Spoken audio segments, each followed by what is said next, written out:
Check. Hello.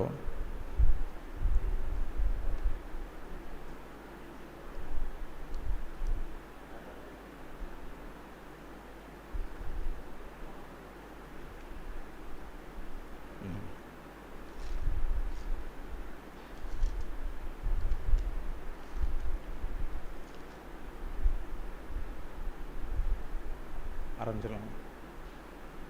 சரி. கர்த்தருடைய நாமத்திற்கு கனமும் மகிமையும் உண்டாவதாக.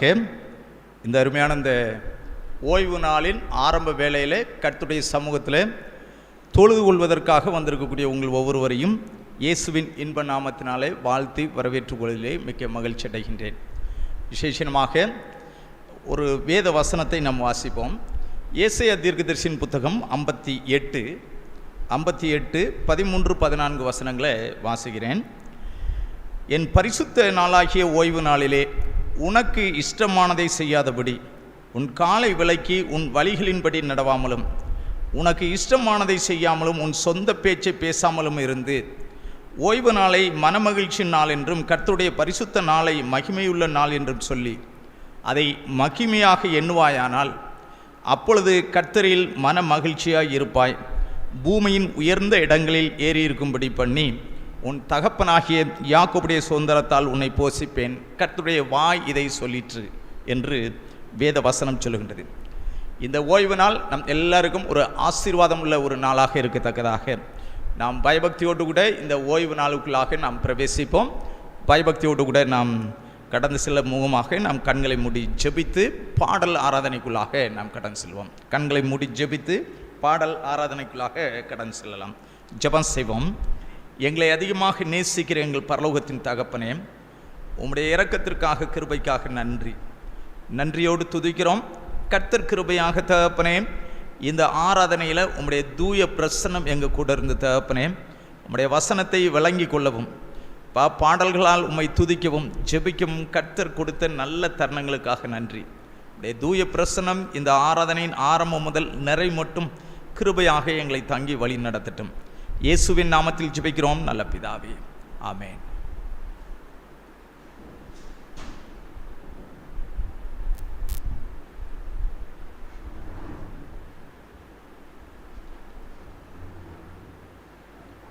கர்த்தருடைய பரிசுத்த நாமத்திற்கு துதி கன மகிமை உண்டாவதாக.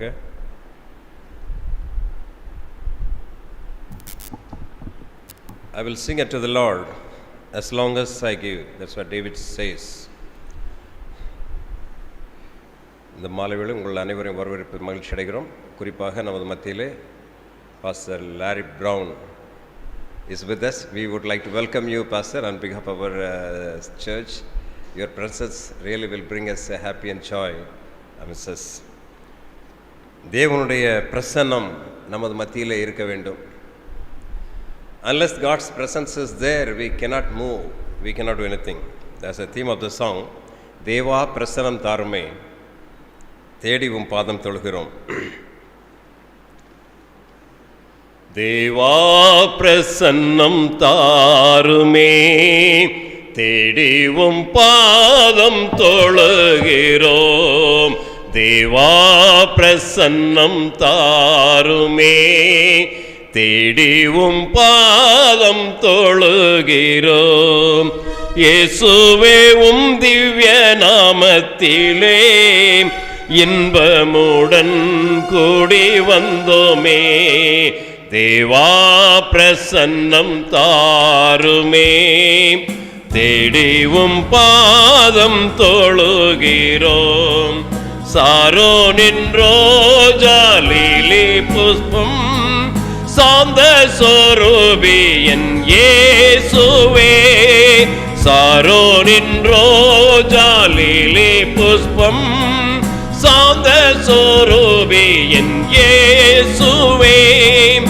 ஆயிரம் பேரிலும் சிறந்தோராய் ஆண்டவரை தொழுகிறோம். தேவா பிரசன்னம் தாருமே, தேடிவும் பாதம் தொழுகிறோம். கர்த்தர் செய்த உபகாரங்கள் கணக்குரைத்து எண்ணலாகுமோ? கர்த்தர் செய்த உபகாரங்கள் கணக்குரைத்து எண்ணலாகுமோ?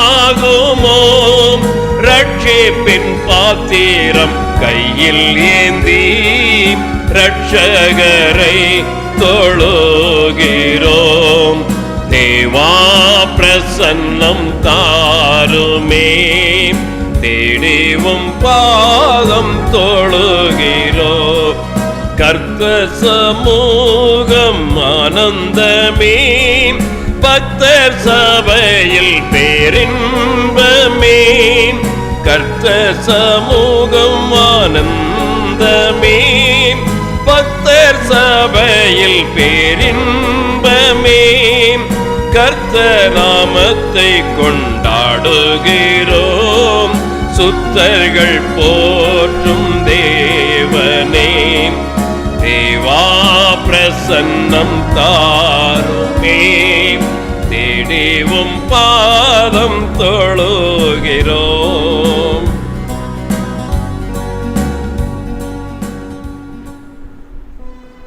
அவருடைய பாதத்தில் சேரும் பொழுது, அவருடைய பாதத்தை திருப்பாதத்தை நம்பி நாம் வரும் பொழுது ஆண்டவருடைய கிருபை நம்மை சூழ்ந்து கொள்கிறது.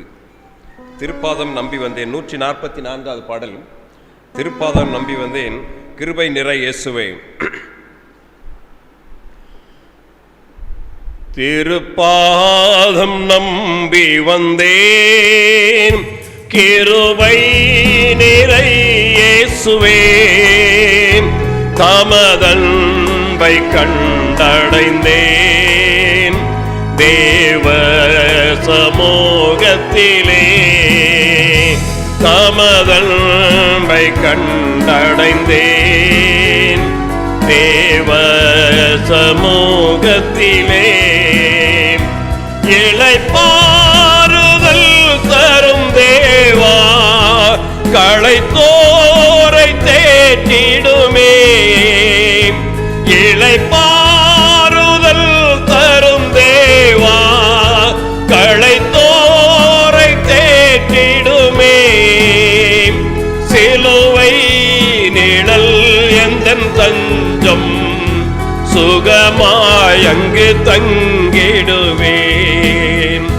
சிலுவை நிழல் எந்தன் தஞ்சம், சுகமாய் அங்கு தங்கிடுவேன்.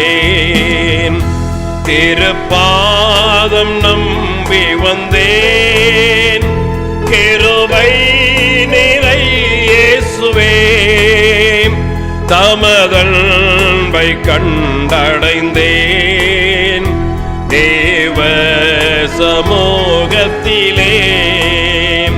தமதன்பை கண்டடைந்தேன் தேவ சமூகத்திலே. என்னை நோக்கி கூப்பிடு என்றீ, இன்னல் துன்ப நேரத்திலும். என்னை நோக்கி கூப்பிடு என்றீ, இன்னல் துன்ப நேரத்திலும். கருத்தாய் விசாரித்து இன்றும் கனிவோடு என்னை நோக்கிடுமே. கருத்தாய் விசாரித்து என்றும் கனிவோடு என்னை நோக்கிடுமே. திருப்பாதம் நம்பி வந்தேன், கிருபை நிறை இயேசுவே. தமதன்பை கண்டடைந்தேன் தேவ சமூகத்திலே.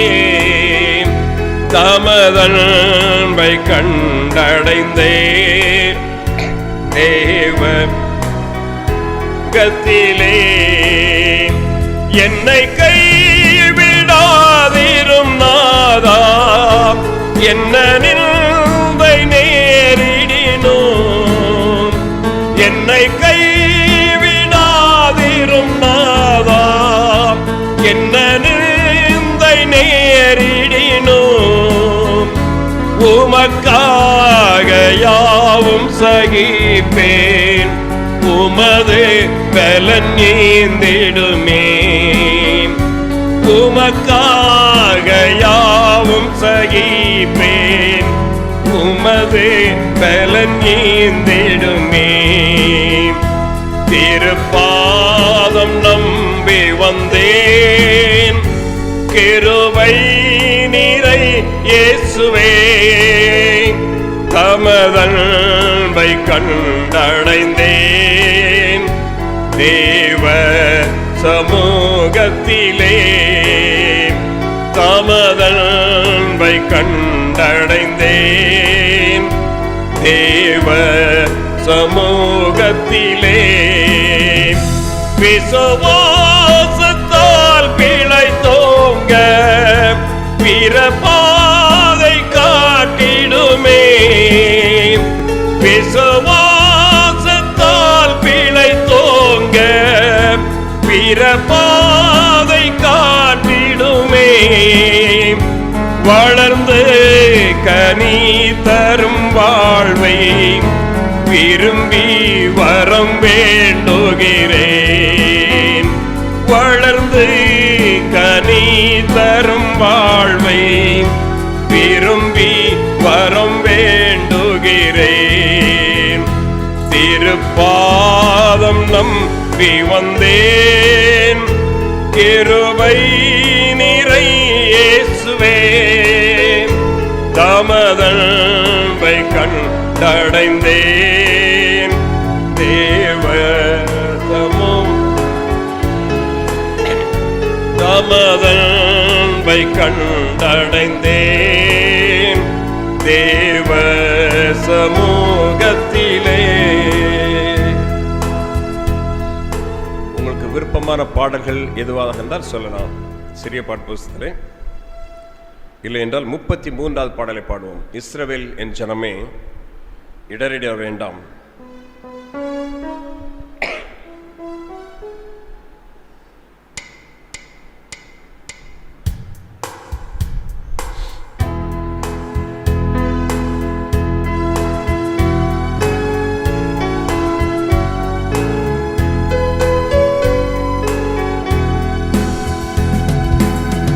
இஸ்ரவேலன் ஜனமே என்றும் இடறிட வேண்டாம். யெகோவாவும் தெய்வமானால் ஏதும் பயம் வேண்டாம். யெகோவாவும் தெய்வமானால் ஏதும் பயம் வேண்டாம்.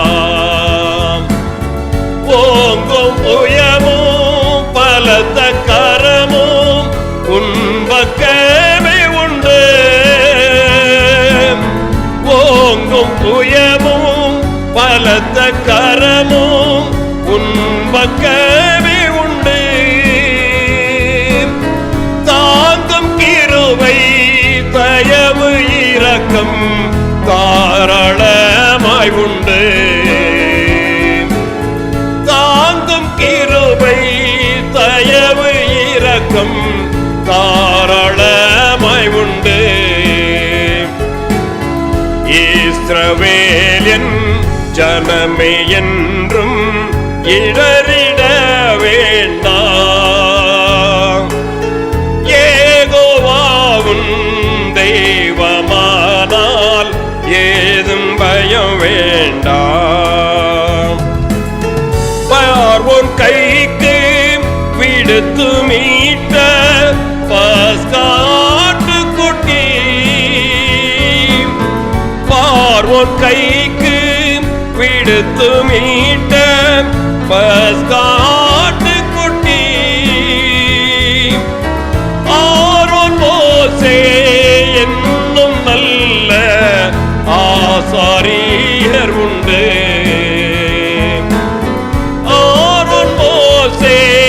என்னும் நல்ல ஆசாரியர் உண்டு. இஸ்ரவேல் என் ஜனமே என்றும் இடறிட வேண்டாம்.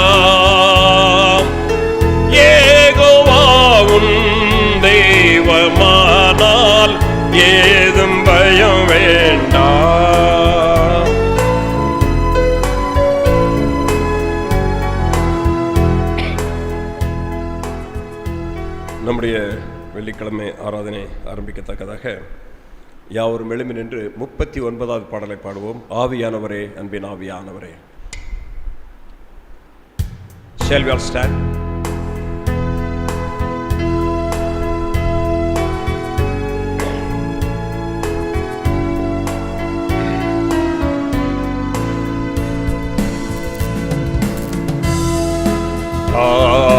ஆவியானவரே, அன்பின் ஆவியானவரே,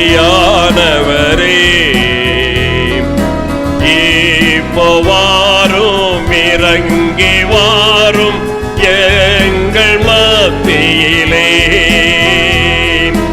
இப்போ வாரும், இறங்கி வாரும் எங்கள் மத்தியிலே. உளையான சேற்றை நின்று தூக்கி எடுத்தவரே,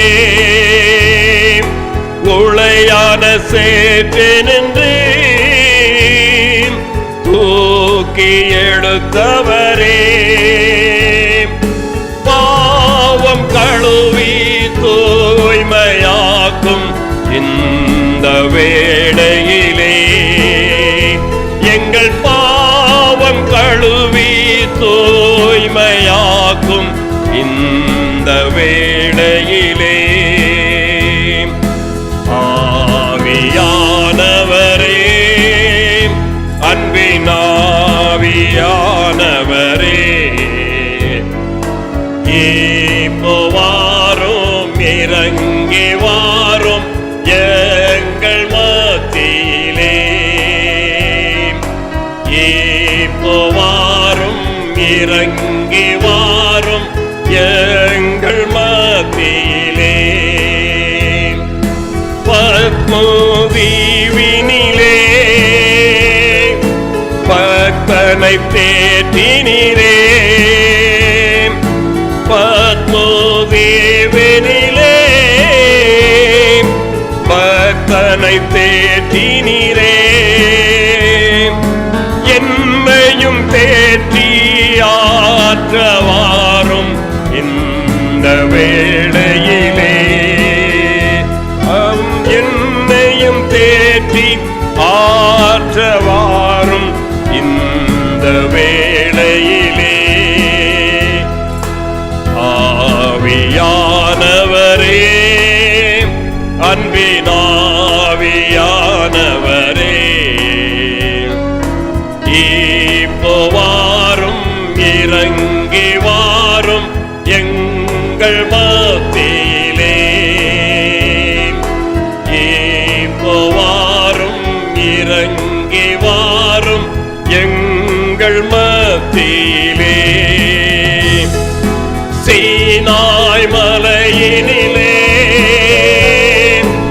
இறங்கி வந்தவரே, சீனாய் மலையினிலே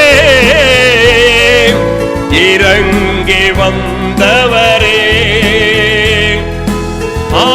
ஆத்மதாகம் தீர்க்கவாரும் இந்த வேளையிலே.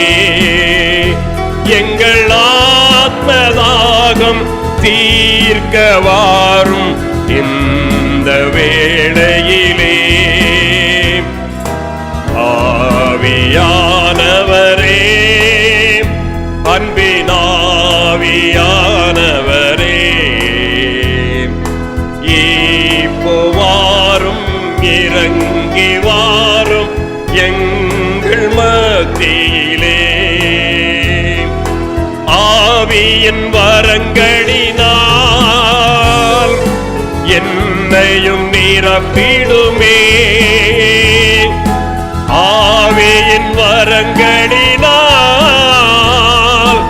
என்னையும் நிரப்பிடுமே. எழுந்து ஜொலிக்க என்னை ஊற்றும் இந்த வேளையிலே. நாங்கள் எழுந்து ஜொலிக்க என்னை ஊற்றும் இந்த வேளையிலே. ஆவியானவரே,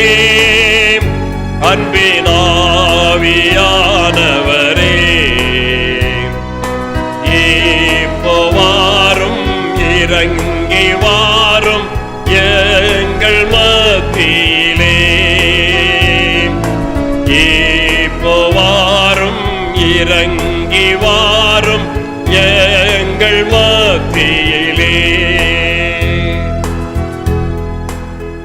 யாவர் முழங்கால் படிடுவோம் நம்முடைய ஆரம்ப ஜெபத்திற்காக.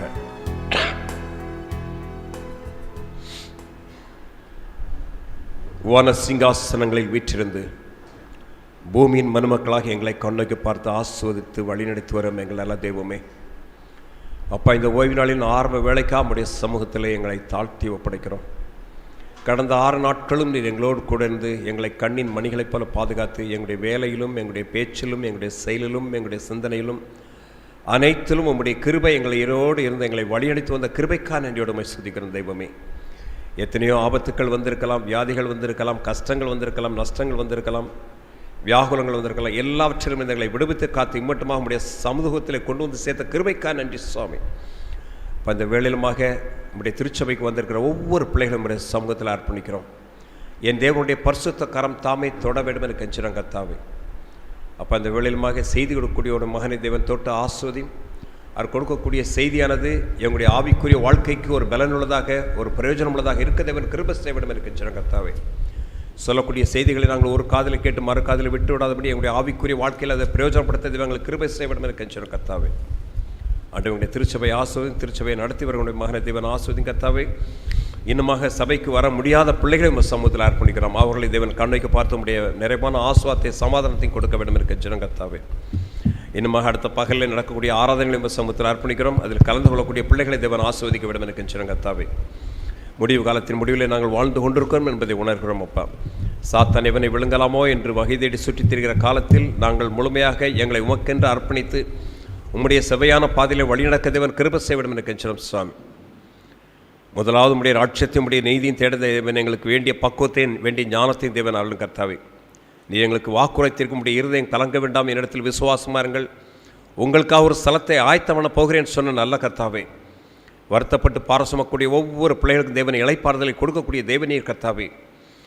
எல்லா கவர்களின் மேல் வைத்து விடுங்கள் சொன்ன நல்ல ஆண்டவரே. அப்பா, உடைய சமூகத்தில் எங்களை தாழ்த்தி ஒப்படைக்கிறேன் கர்த்தாவே. இதோ சகல நாட்கள் நான் உங்களுடனே கூட இருக்கேன்னு சொன்ன வாக்குமாரா நல்ல தெய்வமே, எங்களோடு இருந்து எங்களை வழிநடத்த வேண்டும் என கெஞ்சிறோம் கர்த்தாவே. எங்களுடைய ஜெப விண்ணப்பங்களுடைய மனதில் உள்ள காரியங்கள் எல்லாவற்றையும் பாதப்படியிலே சமர்ப்பிக்கிறோம் கர்த்தாவே. மெய்யான தெய்வமாகிய நீர் எங்களுடைய இருதயத்தின் ஆழத்தில் இருக்கக்கூடிய ஒவ்வொரு காரியத்தையும் தேவன் பார்த்து அவர்களுக்கு வேண்டிய பதிலையும் அதற்கு வேண்டிய சமாதானத்தை அதற்கு வேண்டிய எல்லா விதமான ஏகபர நன்மைகளை தேவன் கொடுத்து எங்களை ஆஸ்வதிக்க வேண்டும் என்று நம்முடைய சமூகத்தில் கெஞ்சிறோம் ஆண்டவரே. சீக்கிரமாக நீ இந்த உலகத்துக்கு வரப்போகிறீர். காலமானது மிகவும் சமீபத்தில் இருக்கிறது என்பதை நாங்கள் உணர்கிறோம். அப்படிப்பட்ட காலத்தில் நாங்கள் மாத்திரமல்ல கர்த்தாவே, எங்களால் ஆயத்தப்படுத்தப்பட்ட ஒவ்வொரு பிள்ளைகளும் அந்த பரலோகத்தில் பிரவேசிக்க வேண்டிய பாக்கியத்தை தேவன் அருள வேண்டும் என்று கெஞ்சிறோம். நாங்கள் இந்த உலகத்தில் வெறுமனே கிறிஸ்தவர்களாக வாழாமல் உமக்காக வாழவும் உமக்காக ஜீவிக்கவும் தேவன் எங்களுக்கு பலனையும் அதற்கு வேண்டிய சத்துவத்தையும் அதற்கு வேண்டிய ஞானத்தையும் தேவன் அருள வேண்டும் என்று கெஞ்சிறோம். கடைசி காலத்தில் மலைகளை குன்றுகளை எங்கள் மேல் விழுந்து எங்களை மூடிக்கொள்ளும் செல்லக்கூடிய அந்த கூட்டத்தில் நாங்கள் இராதபடி, இதோ எங்கள் ராஜா இவருக்காக நாங்கள் காத்திருந்தோம் செல்லக்கூடிய இந்த கூட்டத்தில் நாங்கள் ஒவ்வொருவரும் காணப்படும்படிய பாக்கியத்தை தேவன் எங்களுக்கு அருள வேண்டும் என்று கெஞ்சிறோம். இந்த வெளியிலுமாக யாராவது மன கஷ்டத்தோடு துயரத்தோடு சொல்ல முடியாத வேதனைகளோடு வந்திருந்தால் என் தேவனுடைய பரிசுத்தக்கரம் அவர்களை தொட வேண்டும் என்று கெஞ்சிறோம் கர்த்தாவே. எங்களுடைய திருச்சபை பிள்ளைகள், எங்களுடைய சபை சார்ந்த பிள்ளைகள், வெளிநாடுகளிலும் வெளியூர்களிலும் வேலைக்காகவும் படிப்பிற்காக சென்ற ஒவ்வொரு பிள்ளைகளும் சமூகத்தில் அர்ப்பணிக்கிறோம் கர்த்தாவே. அந்த பிள்ளைகளை தேவன் பாதுகாத்துக் கொள்ள வேண்டும் என்று கெஞ்சிறோம். அவர்களுக்கு வேண்டிய பக்குவத்தை, அவர்களுக்கு வேண்டிய ஞானத்தையும், அவர்களுக்கு வேண்டிய பாதுகாப்பையும் தேவன் அருளி கர்த்தாவே. அவளுக்கு வேண்டிய எல்லா இகபர நன்மைகளையும் கொடுத்து தேவன் அவர்களை பாதுகாத்து வழிநடத்த வேண்டும் என்று கெஞ்சிறோம் ஆண்டவரே. அப்போ இந்த இரவலையில் நாங்கள் இத்தரைக்கு செல்லும்பொழுது நல்ல சுகனத்திரை கொடுத்து உமக்கு சித்தமானால் அடுத்த காலை கண்டுமை துதிக்கும் துதியோடு எழுந்திருக்க தேவன் கிருபை செய்யணும் கெஞ்சிறோம். இம்மட்டமாக காத்த இம்மானுவேலின் தகப்பன் தினமும் காத்து வழிநடத்தும் துதியக்கான மகிமையெல்லாம் உமக்கே செலுத்துகிறோம். இயேசுவின் நாமத்திலே செபிக்கிறோம் ஜீவனுள்ள நல்ல பிதாவே, ஆமென்.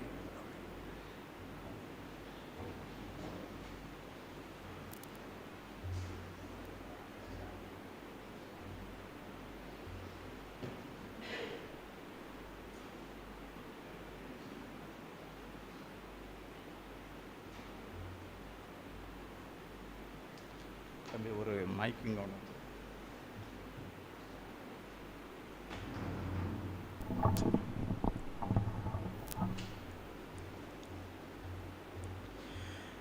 கர்த்தருடைய நாமத்திற்கு கனம் மகிமையும் உண்டாவதாக.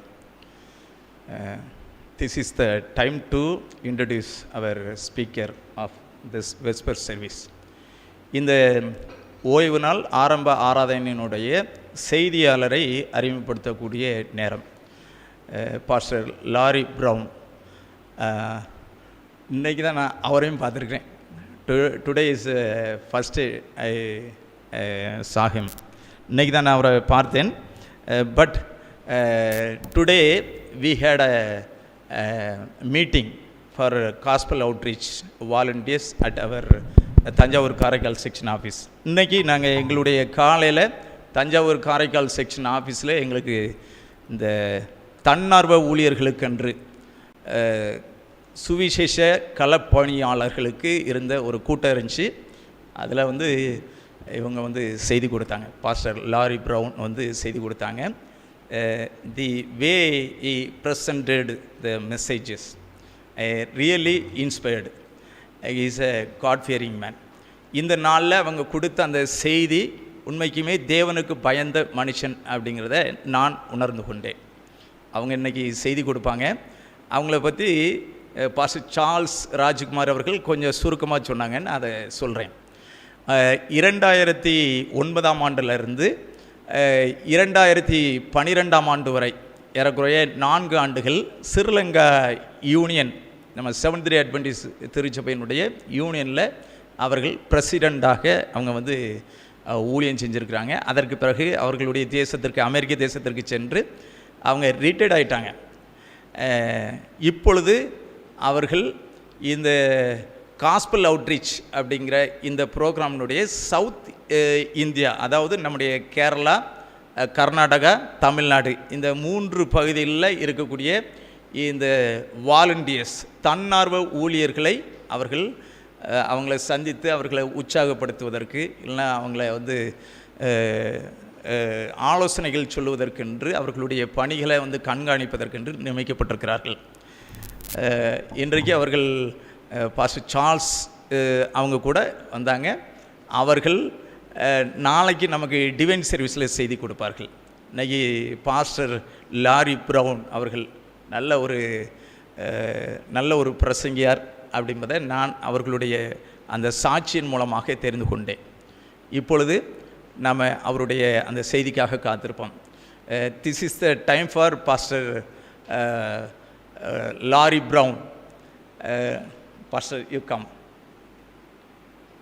நான் இதில் சரியா?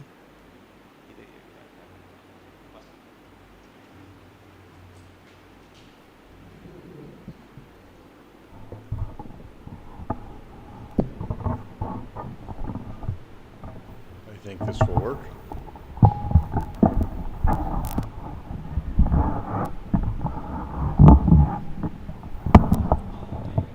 Can you back up a little? Thank you.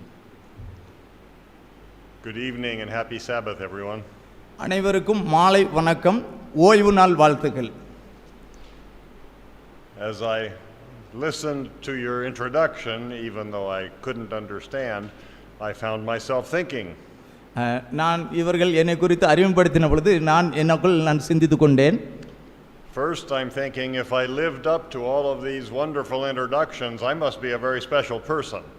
நான் அவர்கள் எனக்கு அறிமுகம் கொடுத்த பொழுது நான் ஒரு விசேஷித்த நபர் என்பதை நான் அறிந்து கொண்டேன். But I assure you, when I wake up in the morning, I still feel pretty ordinary. நான் இந்த நாளில் நான் காலையில் எழுந்தபோது நான் ஒரு சாதாரண ஒரு நபர் என்பதை நான் உணர்ந்து தான் எழுந்தேன். So I'll just enjoy these introductions as a mark of your hospitality. நீங்கள் எனக்கு கொடுக்கக்கூடிய ஒரு மரியாதையாக நான் இதை எண்ணுகின்றேன். I was just reflecting on my journey in India thus far. நான் என்னுடைய இந்த இந்திய தேசத்தில் நான் பயணித்து வருகின்ற இந்த காரியங்களை குறித்து நான் எண்ணி பார்க்கின்றேன். I have been visiting with the leaders in the various sections and fields of the church across South India. இந்த தென்னிந்திய பகுதியில் இருக்கக்கூடிய செக்ஷன், கான்ஃபரன்ஸ், ரீஜன் பகுதியில் இருக்கக்கூடிய திருச்சபைகளை தலைவர்களோடு கூட நான் சுற்றி பார்த்து வருகிறேன். And I believe I've been here just 3 weeks today. நான் அவர்களோடு கூட கடந்த 3 வாரங்களாக நான் சுற்றி வருகிறேன். Within that time, my best count says I have visited with 14 different groups of your leaders and gospel outreach workers. இந்த சுவிசேஷ களப்பணியாளர்கள் இந்த இயக்கத்தில் 14 இடங்களில் இதை மாதிரி நான் சுற்றி வந்து அவர்களுக்கு ஆலோசனை கூறி வந்திருக்கிறேன். I could have that number confused, but that's what comes to mind. அதுதான் என்னுடைய மனசுல ஞாபகத்துக்கு வருகின்றது. Somewhere in that process, I also believe this is the fourth different church where I've had the opportunity to meet you. நான் இந்த 3 வாரத்துல 4வது திருச்சபையில் நான் உங்களோடு கூட பேசுகின்றேன். I've learned many things over the last 3 weeks. நான் இதே போன்று अनेक இடங்களை நான் சந்தித்திருக்கின்றேன். I really had no idea just how large southern India could be. நான் இந்த தென் தமிழகத்தை குறித்து பார்க்கின்ற பொழுது ஆச்சரியமாக இருக்கின்றது. I didn't know how consistently warm and friendly I would find the people. நான் இவர்களோடு கூட பழகுகின்ற பொழுது எவ்வளவு ஆச்சரியமாக என்னோடு கூட பழகுகின்றார்கள் என்பது ஆச்சரியமாக இருக்கிறது. I didn't really understand how powerfully and consistently God is working among his people here. இப்படிப்பட்ட ஜனங்களோடு கூட தேவன் எப்படி அற்புதமாக கிரியை செய்கின்றார், செயல்படுகின்றார் என்பதை பார்க்கின்ற பொழுது ஆச்சரியமாக இருக்கின்றது. And I didn't know that it's all right to eat those little dried red chilies that I find in the curry. நான் சாப்பிட்டதில் ஒரு சின்ன மிளவத்தல் அதை நான் சாப்பிட்டேன். But if I'm going to eat them, I should be prepared to deal with the consequences. நான் அதை சாப்பிட்டால் அதற்குரிய பிரதிபலனை கண்டிப்பாக அனுபவிக்க வேண்டும். I think I actually saw somebody pointing and laughing at me when they saw me put them in my mouth. நான் அந்த மிளகாவத்தலை நான் வந்து சாப்பிடுகின்ற பொழுது சிலர் என்னை உற்று பார்த்து சிரித்ததை நான் கவனித்தேன். But I got the last word. I actually chewed it up and swallowed it anyway. நான் அதை அவங்க பார்த்தாலும் நான் சாப்பிட்டு அப்படி விழுங்கி கொண்டேன். Well, I didn't come to talk to you about food this evening. நான் இதை குறித்து பேசுவதற்காக நான் உங்கள் மத்தியில் இல்லை. Though I do enjoy doing that. ஆனால் நான் இவைகளை குறித்து ரொம்ப எனக்கு சந்தோஷமாக இருக்கின்றது. Instead, I came to tell you a story about an old green chair. நான் இன்றைக்கு ஒரு பழமையான பசுமையான ஒரு நாற்காலியை குறித்து பேசுவதற்காக இருக்கிறேன். This chair didn't really do much. It just sat there usually. நாம் வழக்கமாக அமர்ந்திருக்கக்கூடிய நாற்காலிகள் தான். But if it had the power to observe, it would have observed many interesting things in my life. இதை நாம் உற்று கவனித்தால் நிறைய காரியங்களை நாம் கற்றுக்கொள்ளலாம். I don't remember whatever happened to that chair. அந்த நாற்காலிக்கு என்ன நடந்தது என்பதை நாம் பார்க்க போகின்றோம். My wife probably knows, but I don't think she's telling. ஆனால் என்னுடைய மனைவிக்கு நன்றாக தெரியும், அவங்க இதை குறித்து சொல்லிக் கொண்டிருப்பார்கள். I know it's been gone for several years now. I said I know it has been gone for several years now. நான் இப்பொழுது இருந்து பல காலங்களாக இதை குறித்து நாங்கள் பேசியிருக்கிறோம். I do remember when I first came across that chair. நான் இந்த நாற்காலியின் ஊடாக இந்த காலத்தை கடந்த பொழுது I was a young adult and just establishing my first home. இதுதான் என்னுடைய வீட்டில் உள்ள முதல் இது. Now this chair was an upholstered chair covered with a nice heavy woven green fabric. இது அது நல்ல இலைகளால் அது பின்னப்பட்டதாக காணப்பட்டது. Now I thought it was nice, but I'm not sure you would think so if you saw it today. நீங்க இத மாதிரி நாற்காலிகளை பார்த்திருக்கலாம்.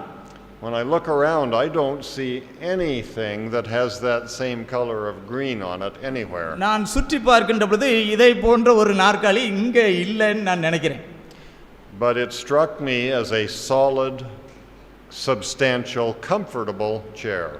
ஆனால் இந்த நாற்காலி மிகவும் நேர்த்தியாக மிகவும் அமர்வதற்கு நல்ல சொகுசானதாக இருக்கக்கூடியது. It had nice upholstered arms to rest my arms on. என்னுடைய கைகளை அதில் வைப்பதற்கு ஏற்ற நல்ல அதுல கைப்பிடிகள்லாம் இருந்துச்சு. A good firm cushion and padding on the back. என்னுடைய முதுகுல சாய்ந்து கொள்வதற்கு நல்ல குஷன் இருந்துச்சு. And it had a high back tall enough for me to sit up in. அதே போல நல்ல சாய்ந்து உட்காருவதற்கு பின்னாடி தாங்குவதற்குரிய எல்லாம் இருந்துச்சு. I probably shouldn't admit this, but if I were pressed, I would admit that around the bottom it had a green pleated dust ruffle. It had a skirt, a dust ruffle. அதை சுற்றிலும் அழகாக நேர்த்தியாக அமைக்கப்பட்டிருந்தது. I'm not sure they make them like that anymore, but it seemed right at the time. நான் இதை பார்த்த பொழுது எனக்கு ஆச்சரியமாக இருந்துச்சு. இது ஒரு அற்புதமானது.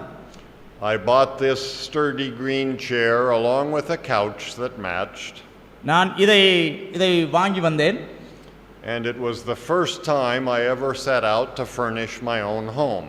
என்னுடைய சொந்த வீட்டில் அதை நான் முதலாவதாக போட்டு அமர்ந்த பொழுது, when I look back at the purchase of that chair, I realized that I was trying to accomplish a purpose when I bought it. நான் அதை வாங்கி அமர்ந்த பொழுதுதான் அதனுடைய வாங்கின நோக்கம் எனக்கு உணர்ந்து கொள்ள முடிந்தது. I realized that I was trying to find furniture that reminded me of the furniture in my parents' home.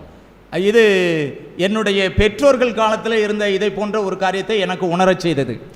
They had furniture that was probably about the color of these wooden benches. அவைகள் இந்த benches போன்ற கலர்ல இருந்துச்சு அந்த காலத்துல. And that couch and that chair that they had were huge. அது அந்த காலத்துல நிறைய இருந்துச்சு என்னுடைய பெற்றோர்களுடைய காலத்துல. They were what we used to call overstuffed furniture with big round curves on the arms and the back. ஆனால் இந்த நாற்காலிகளை பார்த்தீங்கன்னா மிகவும் பெரிதாக பின்னாடி சாய்வதற்காக விடப்பட்டதாக அங்கே காணப்பட்டுச்சு. Fortunately, the covering on that chair and that couch isn't used anymore.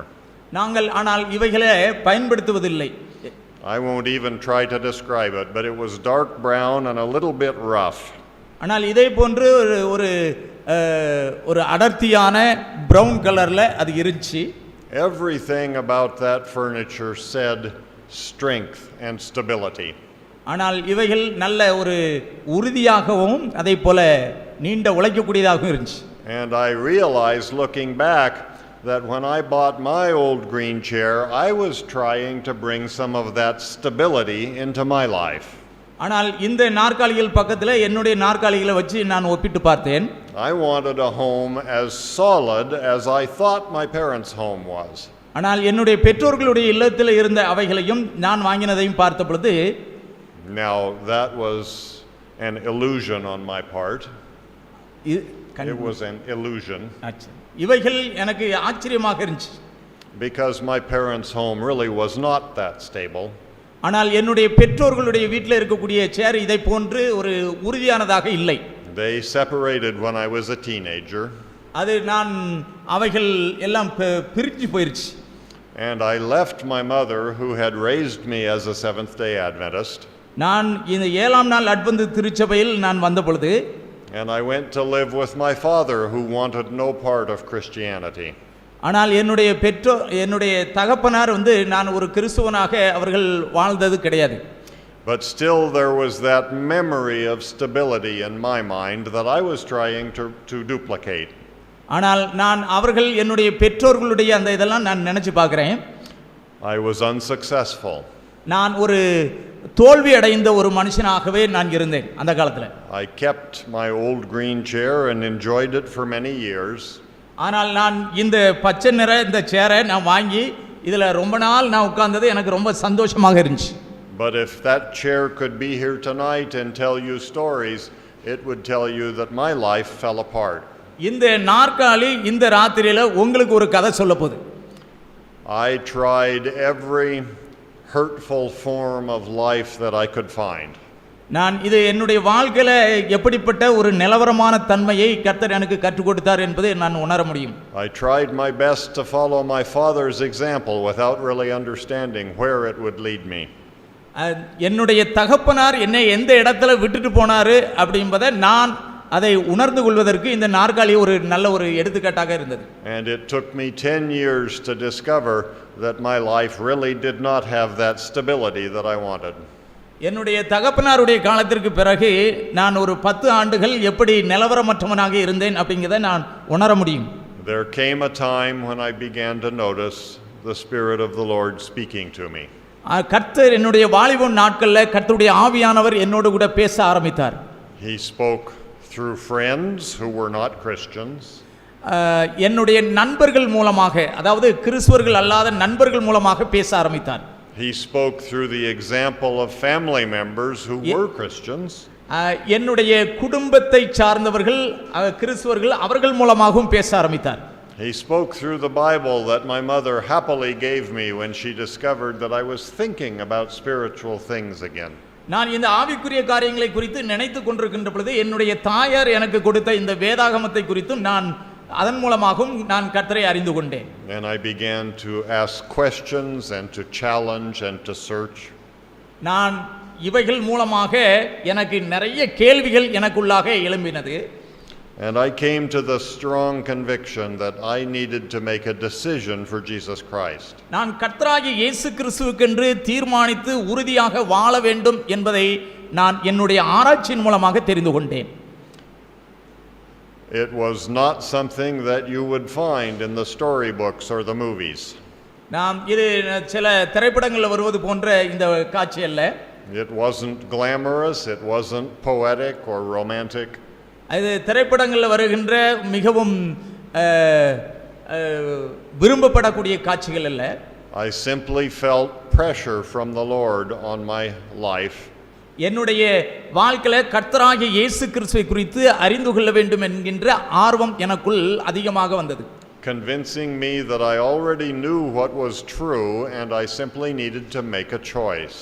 நான் ஏற்கனவே அறிந்து கொண்ட காரியங்களில் எதை நான் உறுதியாக தேர்ந்தெடுக்க வேண்டும் என்பதை நான் இந்த ஒரு காலகட்டத்திற்குள் வந்தேன். And so one night I decided that I could not go on. I needed to make that choice. நான் ஒரு நாள் ராத்திரியில் நான் இவைகளெல்லாம் என்னுடைய மனசில் வச்சு நான் பார்க்கின்ற பொழுது அந்த ராத்திரியில் நான் ஒரு தீர்மானிக்க வேண்டும் என்கின்ற ஒரு கட்டத்திற்கு வந்தேன். My life had become so chaotic that the only transportation I had left was an old used bicycle. என்னுடைய வாழ்க்கை மிகவும் குழப்பமாக தாறுமாறு நிறைந்ததாக காணப்பட்டது. இப்பொழுது நான் ஒரு கட்டத்திற்குள் வந்திருக்கிறேன், அதை நிறைவு செய்யக்கூடிய கட்டத்திற்குள் என்பதை உணர்ந்தேன். That was in a setting where I needed to travel 4 or 5 miles to go to work each day. நான் ஒவ்வொரு நாளும் 5 மைல் தூரம் சென்று நான் வேலைக்கு செல்ல வேண்டும். So I was riding my bicycle back across town in the middle of the night one night. நான் ஒரு ராத்திரியில நான் வேலைக்கு சென்று விட்டு அந்த என்னுடைய பக்கத்தில் இருக்கக்கூடிய அந்த பட்டணத்தை கடந்து வந்தேன். I had left another discussion about religion at my friend's home and I was headed for home. நான் என்னுடைய நண்பனுடைய வீட்டிற்கு செல்ல வேண்டும் என்பது ஒரு காரியத்திற்கு நிமித்தமாக பேசணும் போனேன். And the conviction that a decision was needed became so strong that I finally decided, yes, I will be a Christian. நான் என்னுடைய நண்பனோடு கூட பேசின பிறகு நான் ஒரு கிறிஸ்துவனாக வாழ வேண்டும் என்பதை நான் அப்பொழுதுதான் முதலாவதாக தீர்மானித்தேன். I suspect you can imagine that at that moment my entire life changed. நான் கர்த்தருக்கென்று தீர்மானித்ததிலிருந்து என்னுடைய வாழ்க்கை முற்றிலும் மாறிச்சு. I'm not a person with the most active imagination. நான் மற்ற எல்லாரை காட்டிலும் இன்னும் சுறுசுறுப்பாக மாறினேன். But I physically felt weight rolling off my shoulders. ஆனால் என்னுடைய தோள்ல நிறைய பாரமான காரியங்கள் இருந்தது. And I imagined that I heard music playing. நான் இசை வாத்தியங்களை மீட்ட வேண்டும் என்கின்ற ஒரு பாரம் இருந்துச்சு. And it wasn't the music that I would usually expect to hear coming from those houses. நான் அப்படிப்பட்ட நண்பர்கள் மூலமாக தான் நான் கற்றுக்கொண்டேன். And I made my way back to my little house. நான் என்னுடைய வீட்டிற்கு நான் திரும்பினேன். And I knelt down on the floor in front of that old green chair. நான் என்னுடைய வீட்டிற்கு சென்று நான் வாங்கி வைத்திருந்த அந்த பச்சை சேர்ல போய் சாய்ந்தேன். And I did my best to place my life in the hands of Jesus. நான் கர்த்தருக்கென்று ஒப்பு கொடுத்த அந்த கணம் எல்லாமே அந்த சேர்ல அமர்ந்திருந்து நான் யோசித்த காரியங்கள் தான். Looking back from many years later, I can see several ways that conversation could have been more graceful. நான் இதிலிருந்து என்னுடைய வாழ்நாளில் பின்னோக்கி நான் பார்த்தேன் அநேக காரியங்களை. But I believe that God understood and accepted my prayer. கர்த்தராகிய இயேசு கிறிஸ்து என்னுடைய நான் நோக்கி பார்த்து அவருக்கு ஒப்பு கொடுத்த அந்த ஜெபங்களை அவர் கண்ணோக்கி பார்த்தார். I believe that he listened and I believe that he forgave and accepted me. கர்த்தர் என்னுடைய ஜெபத்தை கேட்டு எனக்கு மன்னிப்பு அருளி என்னை ஏற்றுக்கொண்டார் என்பதை நான் உறுதியாக நம்பினேன். And I will always be grateful for that. நான் அதற்காக நான் கர்த்தருக்கு நன்றியாக இருப்பேன். But looking back, I also realized that that was only the beginning, not the end of my Christian experience. இது என்னுடைய கிறிஸ்துவ வாழ்க்கையினுடைய நிறைவல்ல, அது ஆரம்பம்.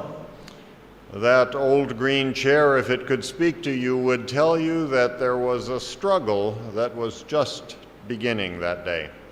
அந்த பச்சை நிற சேர் என்னுடைய வாழ்க்கையில நான் பட்ட பாடுகளினுடைய ஒரு தொடக்கமாகவே அது இருந்தது.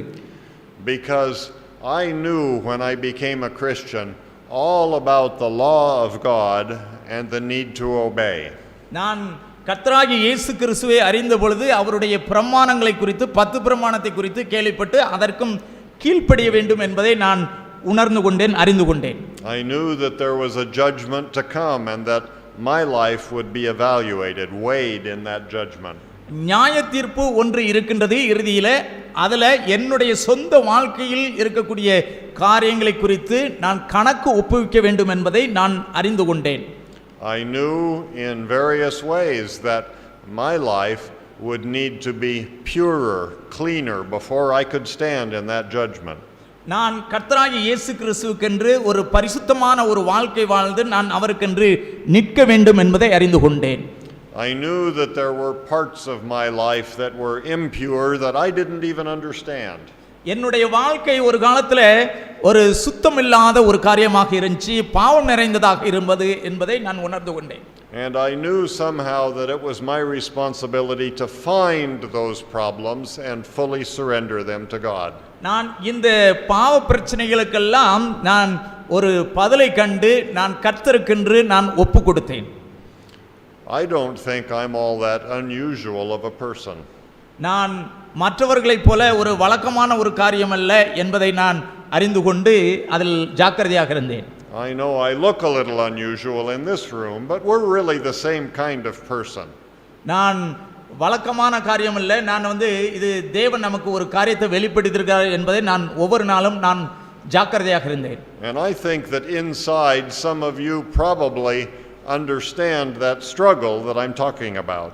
நான் நம்முடைய கிறிஸ்துவ வாழ்க்கையில் நாம் சந்திக்கக்கூடிய இந்த பிரச்சனைகளை நாம் எல்லாருமே நாம் அறிந்திருப்போம். I think some of you possibly know what it is to feel that you must somehow surrender more and more of yourself. நாம் கிறிஸ்துவ வாழ்க்கையில நாம் சந்திக்கக்கூடிய பாடுகள்ல நாம் ஒவ்வொரு நாளும் நாம் ஒப்பு கொடுத்து தேவனுடைய பாதத்தில் வச்சு நாம் நெருங்கி வாழ்வதனால் வருகின்ற அந்த அனுபவங்கள் ஊடாக நாம் கடந்து சென்றிருப்போம். You know that there is some unknown sin that somehow you must fully surrender before you can be accepted. நாம் கர்த்தருக்கென்று முழுவதுமாக ஒப்பு கொடுத்து நாம் வாழ வேண்டும் என்பதை நாம் எல்லாருமே அறிந்திருப்போம். This was a very important problem in my mind. இது என்னுடைய வாழ்க்கையில எனக்கு அது ஒரு முக்கியமான ஒரு பிரச்சனையாக தென்பட்டது. I didn't keep track of how often it happened. இது என்னுடைய வாழ்க்கையில இருக்கக்கூடிய अनेक காரியங்களை நான் அதை அறிந்து கொள்வதற்காக முற்பட்டாலும் But after a while I began to notice that it happens again and again. என்னுடைய வாழ்க்கையில இதே போன்ற காரியம் திரும்பவும் நான் விழுவதும் எழுவதுமாக இருந்தது. I find myself in my thoughts convicted of my sinfulness. நான் என்னுடைய பாவத்தினுடைய அந்த கோரங்களை நான் அறிந்து கொண்டு நான் அதற்காக நான் வருத்தப்பட்டு கர்த்தரிடம் மன்னிப்பு கேட்டு திரும்பவும் ஒப்புரவானேன். I know there is something more that is wrong in me. நான் இன்னும் அதிகமான காரியங்கள் எனக்குள் ஏதோ ஒரு காரியம் தவறு இருக்கின்றது என்பதை உணர்ந்து கொண்டேன். I know that I need to be more pure. இன்னும் அதிகமாக பரிசுத்தமாக வாழ வேண்டும் என்பதை நான் உணர்ந்து கொண்டேன். I know that I need to overcome more and deeper sins. நான் பாவங்களை மேற்கொண்டு வாழ வேண்டும் என்பதற்காக இன்னும் அதிகமாக நான் உண்மையாக இருக்க வேண்டும் என்பதை உணர்ந்து கொண்டேன். I know that I need to search out more and more of the hidden secrets in my life. என்னுடைய வாழ்க்கையில இன்னும் இருக்கக்கூடிய மறைவான பாவங்களையும் அறிந்து உணர்ந்து அதைகளை மேற்கொள்வதற்கு நான் தீர்மானித்தேன். And somehow, some way I need to surrender those things to Jesus and be made pure. நான் அவைகளையும் நான் அறிக்கையிட்டு ஒப்பு கொடுத்து இன்னும் கர்த்தருக்கென்று நான் உண்மையாக இருக்க ஒப்பு கொடுத்தேன். And it disturbed me deeply. I must become more righteous. நான் இப்படி வாழ்ந்து இன்னும் தேவனுக்குள் இன்னும் நீதியாக மாற வேண்டும் என்பதை உணர்ந்து கொண்டேன். I would reflect on it and I would think as deeply as I could. நான் எவ்வளவு முடியுமோ அவ்வளவாக நான் தேவனுக்கென்று நீதியாக வாழ நான் பிரயாசப்பட்டேன். I would search the Bible, I would bring it to the Lord as sincerely as I know how in prayer. நான் வேதத்தை ஆராய்ந்து பார்த்து கர்த்தருக்கென்று உண்மையாக ஜெபத்தில் நான் அவரை தேட நான் முற்பட்டு இன்னும் தேவனுக்குள் நான் நெருங்கி வாழ்ந்தேன். Sometimes something would come to my attention that I could surrender. நான் இந்த கர்த்தருக்கென்று ஒப்பு கொடுத்து வாழ வேண்டும் என்பதை நான் இன்னும் அதிகமாக வேதத்தின் மூலமாக கற்றுக்கொண்டேன். But usually this was just a search that led to frustration. அது நம்மை உற்று ஆராய்ந்து பார்க்கின்ற பொழுது நமக்கே ஒரு சின்ன ஒரு பயம் வரலாம். I always knew that there was more, but I could never really find it all. நான் இன்னும் ஏதோ ஒரு குறைபாடு இருக்கின்றது என்பதை நான் உணர்ந்து தேட ஆரம்பித்தாலும் ஆனால் அதை இன்னும் குறைவாகவே நான் பார்த்து கொண்டிருந்தேன். Sometimes my attention would be turned to other things like work. நான் சில நேரங்களில் என்னுடைய வேலை காரியங்களில் நான் தேட ஆரம்பித்தேன். And I would let the subject drop for a while. நான் சில காரியங்கள் மேல் நான் கவனம் செலுத்த ஆரம்பித்தேன். Sometimes I got so frustrated searching for this hidden thing in my life that I would just stop thinking about it on purpose. நான் என்னுடைய வாழ்க்கையில் நான் அப்படி தேட ஆரம்பித்ததில் சில தடையான காரியங்கள் இருக்குமோ என்பதை நான் எண்ண ஆரம்பித்தேன். I can't deal with this question right now. I can't find the answer. நான் இறுதியாக நான் ஒரு பதிலை கண்டுகொள்ள முடிந்தது. So I'm going to set it aside and do something else for a while. நான் இதை விட்டுவிட்டு வேற ஒரு காரியம் இருப்பது என்பதை நான் உணர்ந்து கொண்டேன். And so I would intentionally put it out of my mind sometimes. சில நேரங்களில் நான் இவைகளை குறித்து யோசித்து பார்க்கின்ற பொழுது என்னுடைய மனசு பதபதைப்பாக காணப்படும். I knew that I wanted to resolve the problem, but I didn't know how.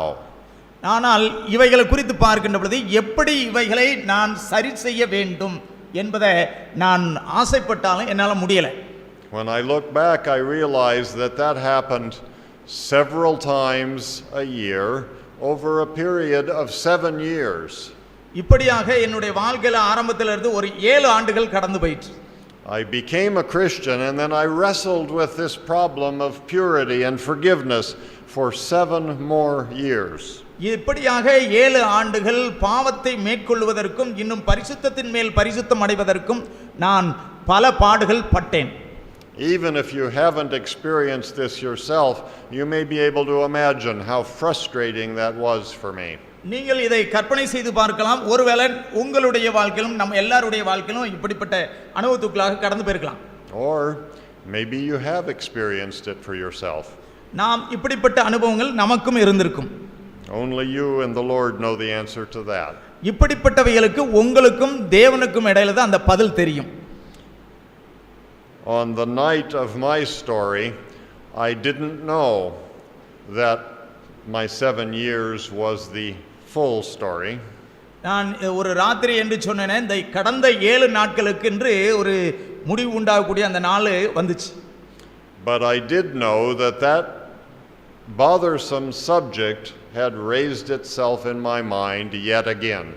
நான் திரும்பவும் அதே போன்ற ஒரு காரியம் என்னுடைய மனசுல தென்பட்டுச்சு. I knew that it was the same question and I knew that it was just as urgent. நான் திரும்பவும் அதே காரியங்கள் வந்து எப்படி இவைகளை மேற்கொள்வது என்று.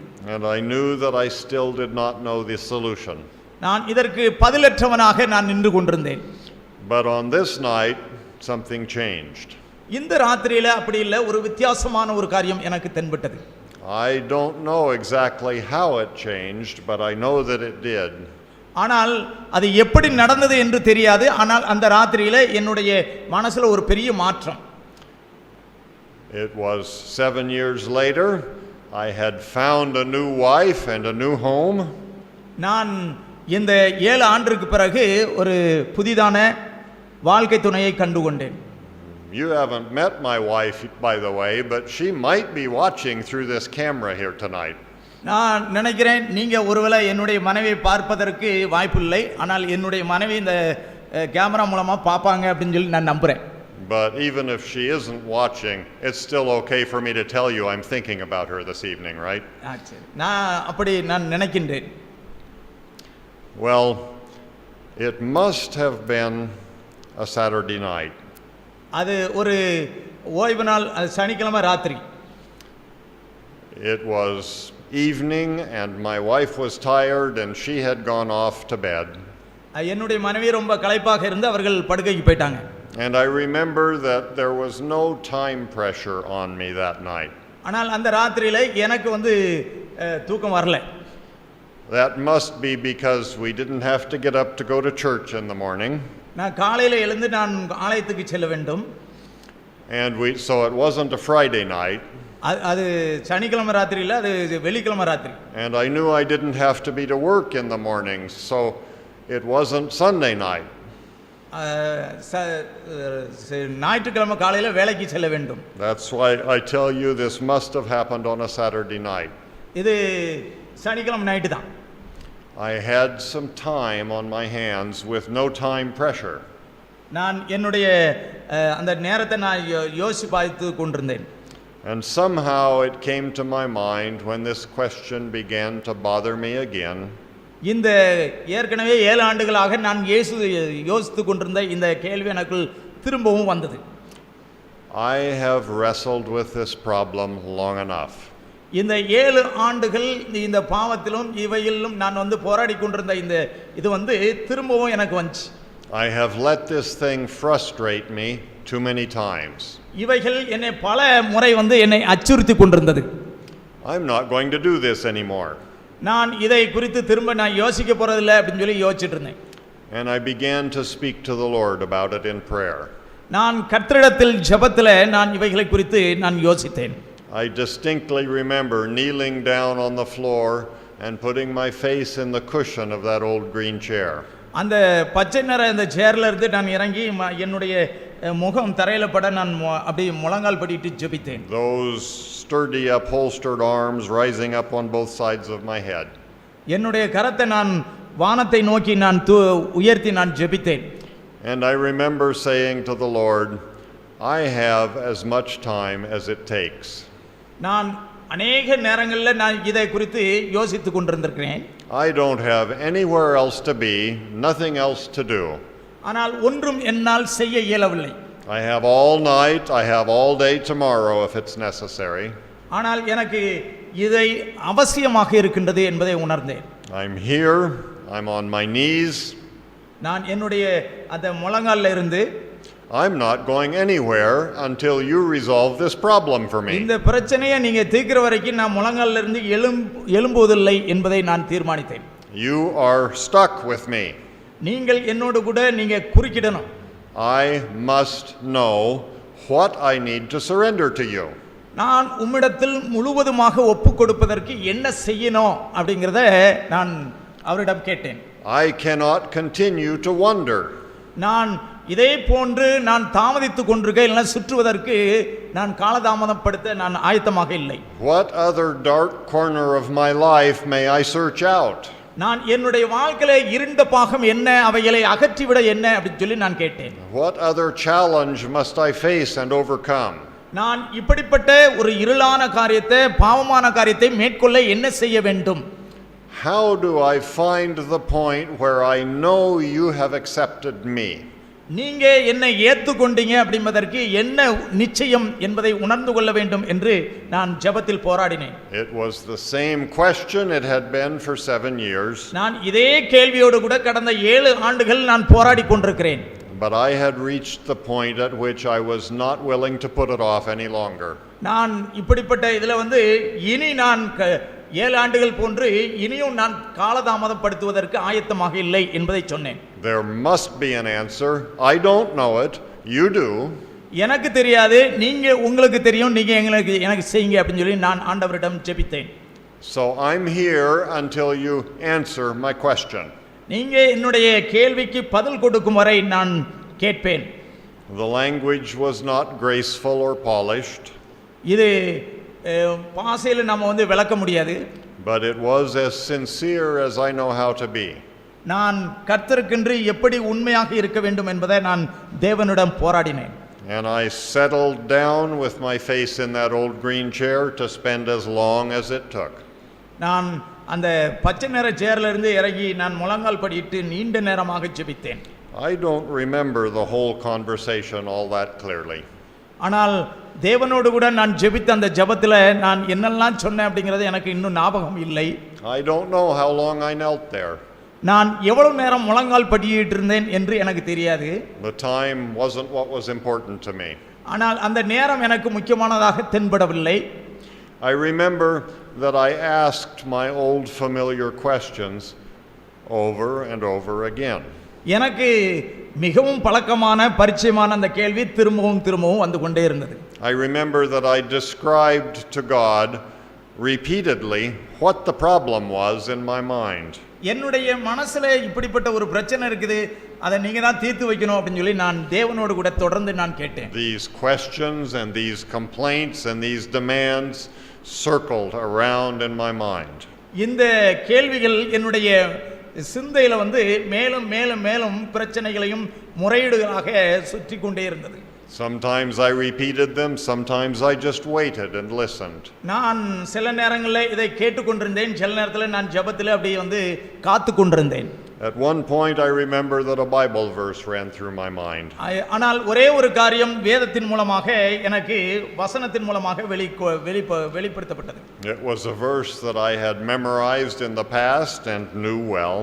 நான் இதை என்னுடைய சிந்தையில வைத்துக்கொண்டு இதை மனப்பாடம் பண்ணி கொண்டேன். I didn't have my Bible open, but the words ran through my mind. ஆனால் வேதம் என்னுடைய கரத்தில் அப்ப இல்ல, ஆனா என்னுடைய மனசுல ஓடிச்சு இந்த வசனம். He came to his own and his own did not receive him.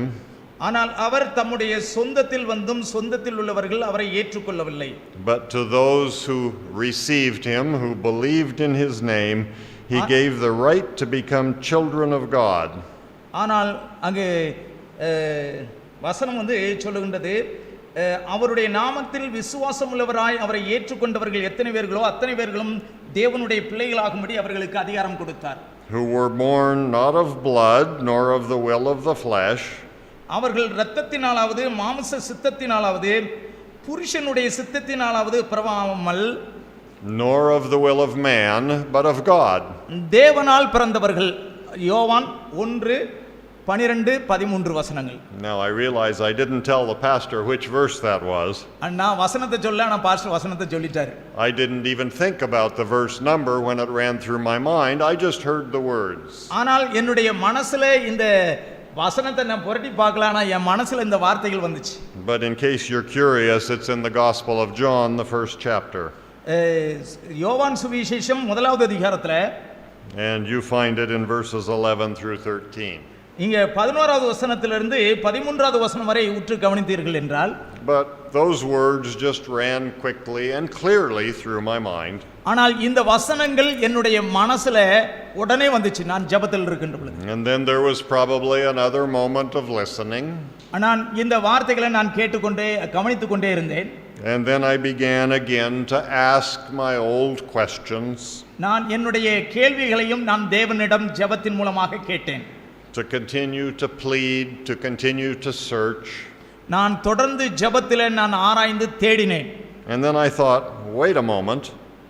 நான் ஒரு கணப்பொழுது நான் காத்திருந்து, where did that verse come from?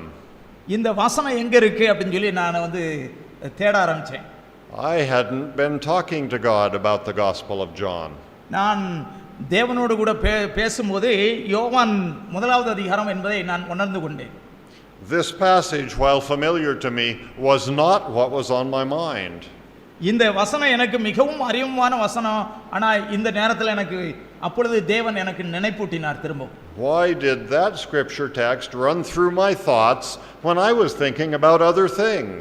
நான் இந்த ஒரு கேள்வி குறித்து நான் ஆராய்ஞ்சிட்டு இருக்கும்போது தேவன் ஏன் இந்த வசனத்தை எனக்கு நினைப்பூட்டினார் என்பதை நான் கேட்டேன். What is that doing in my mind and where did it come from? ஆனால் இப்படிப்பட்ட கேள்விகள் எழும்புகின்ற பொழுது பாவத்தை மேற்கொள்வதற்கு எழும்பின போது இந்த வசனத்தை தேவன் எதற்கு ஞாபகம் ஊட்டினார். So I began to think about that text and pray about it. நான் இந்த வசனத்தை நான் உற்று வாசிக்க ஆரம்பித்து இதை குறித்து நான் யோசிக்க ஆரம்பித்தேன். And I began slowly to understand that was on the subject that was bothering me. இதை நான் உற்று நான் வாசிக்க ஆரம்பித்த மாத்திரத்தில் இது எனக்கு ஒரு தாக்கத்தை கொடுத்தது. Because it speaks of new birth. இது மறுபிறப்பை குறித்து பேசுகின்றது என்பதை நான் உணர்ந்து கொண்டேன். And it makes new birth conditioned upon receiving the Savior. நான் கர்த்தராகிய நம்முடைய இரட்சகரை நாம் எப்படி ஏற்றுக்கொள்ள வேண்டும், இல்லைன்னா நாம் எப்படி நாம் ஐக்கியமாக வேண்டும் என்பதற்கு இந்த வசனம் ரொம்ப ஒரு தாக்கத்தை கொடுத்தது. I realized that it makes new birth conditioned upon believing in Him. நான் கர்த்தராகிய இயேசு கிறிஸ்துவை விசுவாசிப்பதனால் வருகின்ற மறுபிறப்பை குறித்து இதில் சொல்லுகின்றது. And when that condition is met, it promises power from God. இப்படிப்பட்ட இது தேவனிடத்திலிருந்து ஒரு விசேஷித்த வல்லமையை நமக்கு கொடுக்கின்றது என்பதை நான் உணர முடிந்தது. Power to become a child of God. நாம் தேவனுடைய பிள்ளைகளாக மாறுவதனால் வருகின்ற வல்லமை குறித்து இதில் படிக்கலாம். That is the new birth. அதுதான் மறுபிறப்பின் அனுபவம். And it specifies that ability to be born comes not from man but from God. நாம் மறுபிறப்பின் அனுபவம் அப்படிங்கிறது மனுஷனால் அல்ல, தேவனால் ஏற்படுத்தப்படுகின்ற ஒரு காரியம். And as I reflected on that there in that old green chair, I realized that was directly to the point that was bothering me. நான் இந்த வசனத்தை அந்த பின்பு அந்த பச்சை நிற சேர்ல உட்கார்ந்து நான் திரும்பவும் நான் இவையை குறித்து யோசிக்க ஆரம்பித்தேன். If I believe the promises of God as I do, there's something I must realize. நான் கர்த்தர் எனக்கு ஒரு காரியத்தை வெளிப்படுத்துகின்றார் என்றால் அதை குறித்து நான் என் சிந்தையில ஏற்று அதை ஆழமாக யோசிக்க வேண்டும் என்று நான் தீர்மானித்தேன். I came to realize that when I had bowed before God 7 years earlier in surrender, I had become a child of God. நான் இந்த 7 ஆண்டுகள் நான் கர்த்தருடைய ஒரு பிள்ளையாக நான் இந்த கேள்விகள் எனக்கு வந்தாலும் சரி, இப்படிப்பட்ட அனுபவம் இந்த 7 ஆண்டுல இல்லை. Now, any of you have children?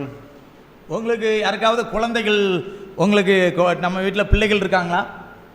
When those children come to you, are they adults? ஆனால் அவர்கள் வளர்ந்து வருகின்ற பொழுது, பெரியவர்களாக வளர்ந்து வருகின்ற பொழுது, are they mature? Have they grown? அவர்கள் வளருகின்ற பொழுது, when I was born again, I was born as an infant, not an adult. நாம் அந்த குழந்தைகள் திரும்பவும் கிறிஸ்துவுக்குள் மறுபிறப்படைகின்ற பொழுது அவர்கள் பெரியவர்களாக அல்ல, குழந்தைகளாகவே பிறக்கின்றார்கள்.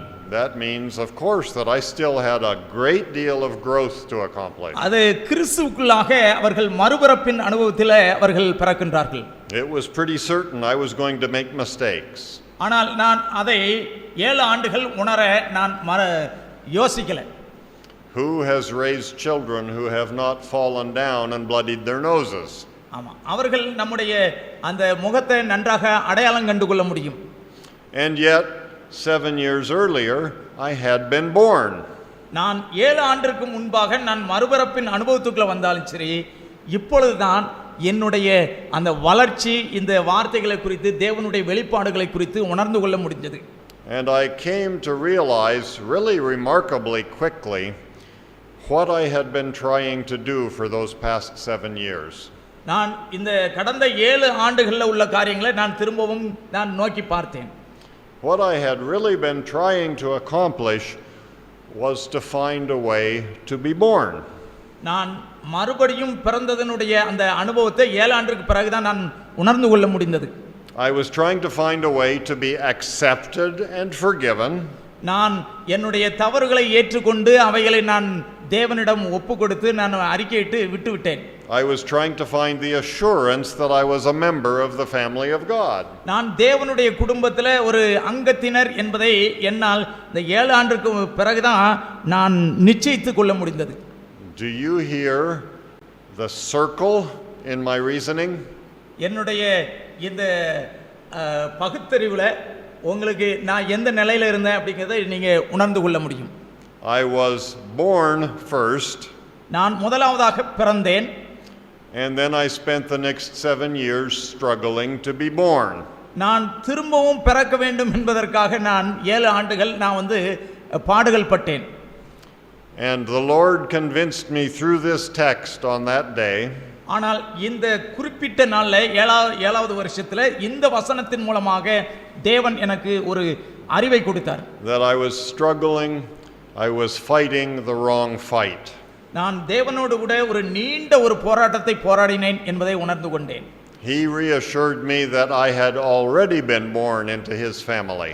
ஆனால் இந்த வசனம் நான் கிறிஸ்துவுக்குள்ளாக நான் ஏற்கனவே பிறந்து விட்டேன் என்பதை எனக்கு அன்றைக்கு மிகவும் உறுதியாக அறிவுறுத்தியது. And it was by God's power, not by mine.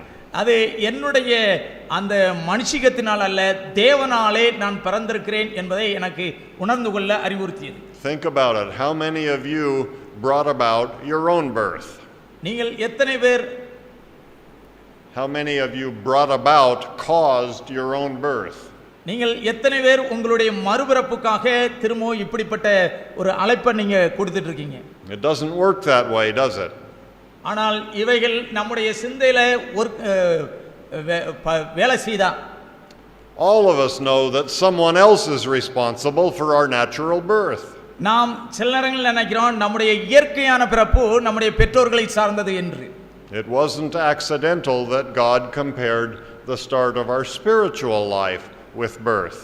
ஆனால் இந்த உலக பிறப்பு ஒரு விபத்து என்று நாம் அநேக நேரங்களில் நினைக்கலாம். ஆனால் கிறிஸ்துவுக்குள் பிறப்பது அப்படி அல்ல. It is by someone else's power that we are born again.